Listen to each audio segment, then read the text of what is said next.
హిందువుల 500 ఏళ్ల నాటి కల జనవరి 22వ తేదీన నెరవేరింది. రామాలయంలో ప్రాణ ప్రతిష్ఠ వేడుకలు అత్యంత వైభవంగా నిర్వహించారు. రామ్లల్లా విగ్రహానికి ప్రధాని నరేంద్ర మోదీ తన చేతుల మీదుగా ప్రాణ ప్రతిష్ఠ చేశారు. వేద మంత్రోచ్చరణల మధ్య బాలరాముడు కొలువుదీరాడు.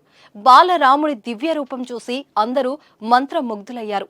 దివ్య ఆభరణాలు, అందమైన దుస్తులతో అలంకరించిన రామ్లల్లా విగ్రహం అందరి దృష్టిని ఆకర్షిస్తుంది. Gautam neuro care, brain stroke, migraine, fits, brain and spine surgeries కి బెస్ట్ న్యూరో సర్జన్. ఈ కార్యక్రమానికి దేశవ్యాప్తంగా సినీ, రాజకీయ, పారిశ్రామిక ప్రముఖులు తరలివచ్చారు. ఆ రోజు అయోధ్యతో పాటు దేశవ్యాప్తంగా ఆధ్యాత్మిక శోభ నెలకొంది.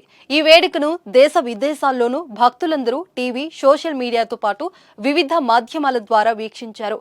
అయోధ్యకు స్వయంగా వెళ్లలేని భక్తులు ఎక్కడెక్కడ పూజలు చేశారు. అయితే ప్రాణ ప్రతిష్ఠ చేసిన రామ్లల్లా విగ్రహానికి కొత్త నామకరణం చేశారు పండితులు. ఇకపై ఆ విగ్రహాన్ని బాలక్రామ్ అని పిలువనున్నారు. రామ్లల్లా విగ్రహం 5 ఏళ్ల బాలుడిలా నిలబడిన భంగిమలో ఉన్న రాముని సూచించడంతో ఈ పేరును పెట్టారు. మైసూర్కి చెందిన శిల్పి అరుణ్ యోగిరాజు రూపొందించిన ఈ 51 అంగుళాల విగ్రహాన్ని 3 బిలియన్ల ఏళ్ల నాటి రాతిపై చెక్కారు. సాలగ్రామ రాతితో చేసిన ఈ విగ్రహం చూస్తే ఎవరైనా మంత్రముగ్ధులు కావాల్సిందే. చేతిలో బంగారు బాణం, బంగారు విల్లుతో ఎంతో ఆకర్షణీయంగా, విశిష్టంగా ఉంది. రాముడి విగ్రహం చుట్టూ విష్ణుమూర్తి దశావతారాలు ఉన్నాయి. వాటితో పాటు విగ్రహం దిగువన ఒకవైపు హనుమంతుడు, మరోవైపు గరుడ దేవుడున్నాడు.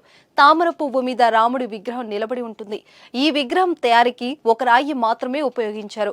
అందుకే ఇది ఏకశిల విగ్రహంగా రూపొందించింది. 1000 సంవత్సరాల వరకు చెక్కు చెదరకుండా ఉంటుంది. నీరు, ఇతర ఏవైనా వస్తువుల వల్ల ఎటువంటి ప్రతికూల ప్రభావం ఉండదు. వాటి వల్ల విగ్రహానికి ఎలాంటి హాని జరగదు. ఇక మంగళవారం నుంచి సాధారణ భక్తులకు శ్రీరాముని దర్శన భాగ్యం కల్పించడంతో అయోధ్య ఆలయం రద్దీగా మారింది.